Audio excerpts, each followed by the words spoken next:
ഇവനെന്താടി ഇത്രയും വലുതായിട്ട് ഈ കോലത്തിൽ തന്നെയാണാ? വലിയ നാണക്കാരനാ, വളർന്നിട്ട് നാണം മാറിയിട്ടില്ല. ഇവൻ ഏത് വെള്ളത്തിലാ കേറണത്? അങ്ങനെയൊന്നുമില്ല, ഞാൻ എല്ലാ വള്ളത്തിലും കയറും, പക്ഷെ കരയിലിരിക്കുമ്പോഴാന്ന് മാത്രം. കടലിൽ പോണവന് പേടിയാ. പേടിയുണ്ടൊന്നുമല്ല, ഉപ്പുവെള്ളത്തിൽ ഇറങ്ങിയാ എനിക്ക് ക്യൂട്ടസ് പോവും. എന്നാലും കരയിൽ നിന്ന് അവൻ കാശുണ്ടാക്കുന്നുണ്ട്, ഡാൻസ് പഠിപ്പിച്ചിട്ട്. 12 കുട്ടികളുണ്ട്. എന്താടി ഈ കേക്കണത്? തൊഴയും പങ്കായും എടുത്തു കൊടുക്കേണ്ട സമയം ഇവനെ തുള്ളാനാണ് വിട്ടത്. കേവലം തുള്ളലല്ല നാടോടി നൃത്തം, അതൊരു തപസ്യ.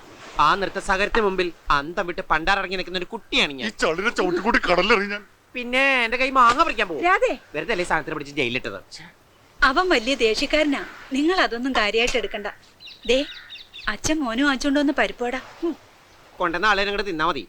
പണിയെടുക്കുന്ന കാശിന് ഞാൻ അസൽ കാഡ്ബർസ് വാങ്ങിച്ച് കഴിക്കുന്നുണ്ട്. മുളക് തിന്ന് ചോര തൂറാനേ വേറെ ആളെ നോക്കിയാൽ മതി. മുണ്ടില്ലേ ഞാൻ? കണ്ടോ, അവൻ പിണങ്ങി. നീയേ അവനെ കാണാണ്ടിരുന്ന് കണ്ടിട്ടാ. നിന്റെ അമ്മ പെങ്കൊച്ചുണ്ടാവാൻ പ്രാർത്ഥിച്ചപ്പോ ഈ ശാന്തമ്മ ആൺകൊച്ചുണ്ടാവാൻ പ്രാർത്ഥിച്ചു കാണും. അതാ ഇങ്ങനെ രണ്ടും പപ്പാതിയായി പോയത്.